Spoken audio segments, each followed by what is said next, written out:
안녕하세요. 태웅. 이 기업에 대해 좀 깊게 파고 들어가 보려고 합니다. 최근 1분기 실적은 솔직히 좀 부진했어요. 그런데 주가는 완전 반대로 갔죠. 250일 신고가를 경신했으니까요. 실적은 안 좋은데 주가는 폭등하는 이 완전히 상반된 신호가 나타난 거예요. 부진한 실적과 뜨거운 주가, 이 사이의 간극을 좀 이해해 보고요. 시장이 태웅의 미래 가치를 어떻게 보고 있는지, 그 숨겨진 기대가 뭔지 한번 파헤쳐 보는 거죠. 2025년 1분기 실적은 매출이 전년 동기 대비 5% 줄고 영업이익은 무려 85.4%나 감소했어요. 시장은 지금 당장의 숫자보다는 태웅이 보여주는 미래 가능성에 훨씬 더 무게를 두고 베팅하고 있다고 봐야겠죠. 1분기 실적 부진은 뭐랄까 일시적인 성장통이다 이렇게 해석하는 분위기가 강하고요. 투자자들이 주목하는 건 크게 두 가지 강력한 성장 동력입니다. 첫 번째가 그 소형 모듈원전 SMR인가요? 태웅이 국내 최초로 캐나다의 300메가와트급 SMR 프로젝트에 단조 부품 공급 계약을 맺었다는 소식, 이게 아주 컸죠.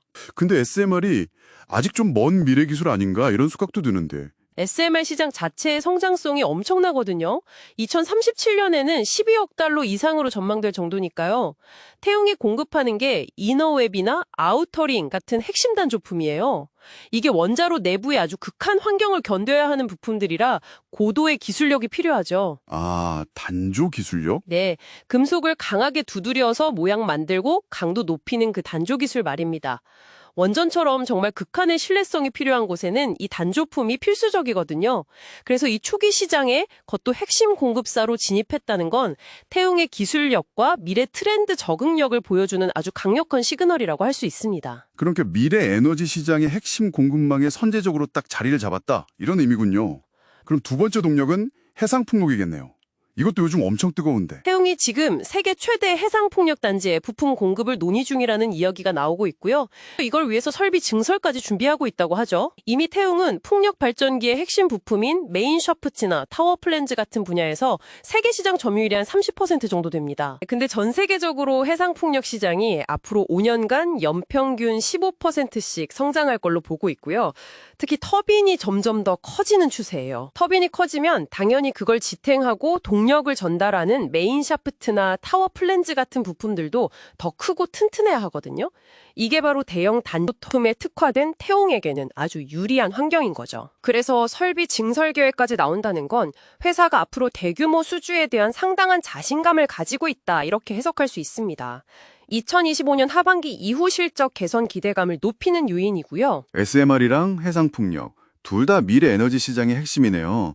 그럼 기업 자체의 체력, 그러니까 펀더멘털은 어떤가요? 1981년에 설립됐으니 업력도 꽤 길고 단조 분야에서 오랫동안 기술을 쌓아왔죠. 특히 2016년부터는 제강사업부, 그러니까 쇳물 만드는 공장까지 직접 운영하면서 원자재부터 완제품까지 쭉 만드는 일관 생산 시스템을 갖췄어요. 이걸 수직 계열화라고 하죠. 이게 품질 관리랑 원가 경쟁력에서 아주 중요합니다. 특히 원전이나 초대형 풍력 부품에 들어가는 특수한 고품질 강제 있잖아요. 이걸 외부에서 사오는 게 아니라 직접 만들어서 쓰니까 품질을 안정적으로 관리할 수 있고 비용도 절감할 수 있죠. 그래서 그런지 주가가 이렇게 많이 올랐는데도 주가 수익 비율 PER을 보면 9.64배예요.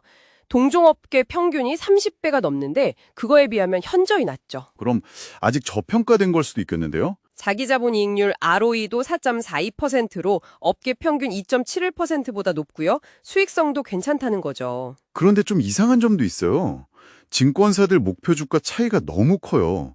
NH투자증권은 17,500원인데 IM증권은 48,000원까지 보더라고요. 거의 3배 차인데? 바로 그 점이 이 회사를 볼 때 굉장히 중요한 포인트인데요. 이 극심한 목표 주가 차이가 뭘 의미하겠어요?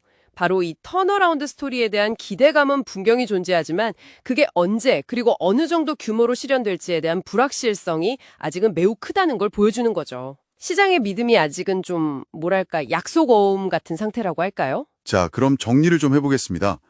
태웅은 현재 실적은 부진하지만 SMR과 해상풍력이라는 강력한 미래성장 스토리에 대한 기대로 주가가 급등하는 좀 이례적인 상황을 보여주고 있습니다. 시장은 태용의 차세대 에너지 분야로의 전략적인 전환, 이 방향성 자체에 굉장히 높은 점수를 주고 있다고 볼 수 있습니다. 하지만 이제부터가 진짜 중요하죠. 약속된 미래를 현실로 만드는 실행력, 이게 앞으로 태용의 진정한 시험대가 될 겁니다. SMR 계약을 차질 없이 이행하고 대규모 해상풍력 수주를 실제로 따내고 또 증설한 설비에서 문제없이 고품질 제품을 생산해내야만 하죠. 물론 시장 변동성이나 원자재 가격 문제, 경쟁 심화 같은 외부 위험 요인 관리도 중요하고요. 이 모든 과제를 잘 해낼 수 있느냐가 관건입니다.